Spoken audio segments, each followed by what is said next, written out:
Legend has it that Buddha was once delivering a sermon in Jetavana, and at the end he said, "Wake up, time is running out." An hour later, he stepped out with his closest disciples, including the ever-serving Ananda and always inquisitive Shariputra. A large number of people were still hanging about, waiting to catch a glimpse of the enlightened sage.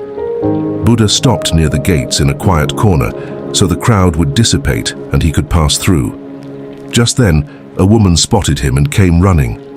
"Tathagata," she said, bowing down, "I'm a dancer, and I'd been scheduled to perform at the mansion of the richest merchant in the city. It had completely slipped my mind, but you are all-knowing. When you concluded by saying, 'Wake up, time is running out,' it reminded me of my commitment today. I can't thank you enough. I will offer half of whatever I receive today at your feet." Buddha smiled and blessed her. They had hardly walked a few steps when a man approached Buddha and clasped his feet. Buddha asked him to get up. "O Shasta," the man said, "I know you never judge anyone, so I must confess my truth to you. For months, I've been eyeing the home of a wealthy man where I intend to break in and steal. Today I saw him attend your discourse and later tell his family that they were leaving for another town. Your last line, 'Wake up, time is running out,' came as a jolt. I know you've given me the signal and I'm going to succeed in my mission tonight. If I get a good bounty, I'll quit stealing forever." "Tathagata only preaches the middle way," Buddha said to the man, referring to himself in the third person. "Tathagata would never encourage anyone to do something that harms the well-being of another person. I just know that your final remarks in the sermon were meant for me," the man said, and took Buddha's leave with great deference. Before Buddha could say anything, the man took to his heels. "What a weird man," Shariputra whispered to Ananda, who just chuckled in return. "Do not judge," Buddha gently reprimanded them both. Soon, word spread that the awakened sage was taking a stroll with his disciples outside the vihara, and the crowd began gathering again.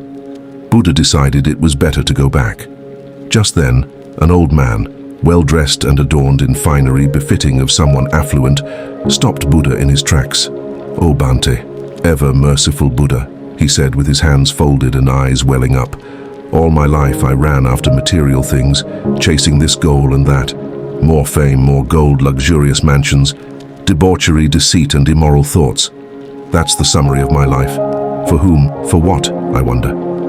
Your discourse today opened my eyes, particularly when you made the closing statement, 'Wake up, time is running out.' With such conviction, I knew instantly it was for me.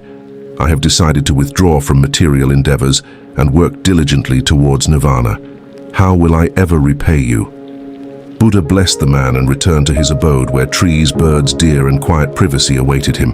Ananda washed his feet, and Shariputra offered him coconut water.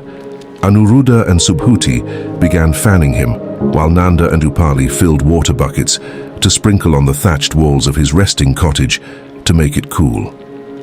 "Pay attention, my spiritual sons," Buddha called them closer. Tathagata made the same statement to the entire congregation, but it meant different things to different people.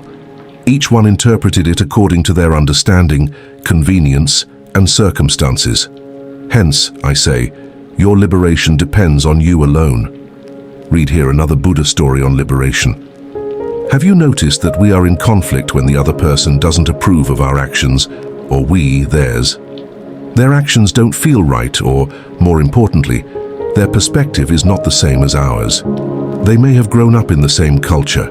They may even have studied at the same school as yours. Heck, they may even have grown up in the same household as you did. And yet that does not mean they see the world through the same set of eyes. In the above story, he placed great emphasis on right view, meaning a view that is non-violent in thoughts, speech, and actions, that I am responsible for what I feel, and above all, whatever I experience is the result of either my actions or my conditioning. Read Perspective of Life. Indeed, the Eightfold Noble Path begins with a right view because according to him, and I concur, all else falls apart in the absence of a wholesome understanding. Simply put, right view comprises the following.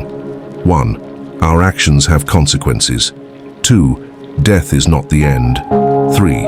Our actions and beliefs have consequences after death.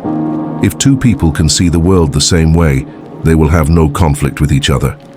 And usually that's the whole struggle, helping the other person see your perspective or you seeing theirs.